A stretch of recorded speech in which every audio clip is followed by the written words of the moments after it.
On the edge of a roaring ocean, Tralalero Tralala, a shark with a peculiar trait, roamed the sandy shores. Unlike any other shark, he had 4 legs and sported bright blue Nike sneakers, which he'd found washed up after a shipwreck. The other sea creatures whispered his nickname in awe, but also in mockery, for who had ever seen a shark in shoes? One fateful evening, as the sun dipped below the horizon, a chilling rumor spread through the waves. A colossal whirlpool, known as the Abyss of Doom, was forming just offshore. It was said to swallow everything in its path within the hour, and no swimmer, no matter how swift, could outrun its pull. The other sharks fled to deeper waters, but Tralalero Tralala knew he wasn't fast enough in the sea. His only hope was to use his blue sneakers to outrun the rising tide and reach the safety of the coral cliffs, the highest point on the beach. With his heart pounding, Tralalero Tralala took off, his sneakers kicking up sand as he raced against time. The wind howled, carrying the eerie sound of the whirlpool growing louder, a monstrous roar that sent shivers down his fins. He glanced back. The ocean was retreating, a sign of the impending disaster. The water was being sucked into the abyss,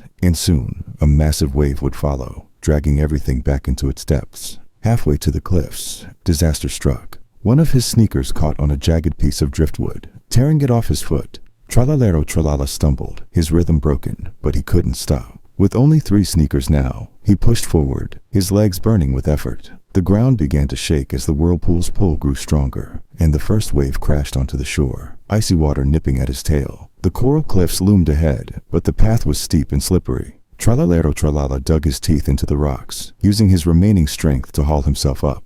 The wave roared closer, its foam reaching for him, and for a moment, he felt its cold grip on his fin. With a final desperate leap, he reached the top of the cliffs, collapsing as the waves smashed against the rocks below, missing him by inches. Panting, Tralalero Tralala looked down at the churning sea, the whirlpool devouring everything in its path. He had survived, thanks to his trusty blue Nikes. From that day on, no one dared mock the shark named Tralalero Tralala, for his sneakers had made him a legend.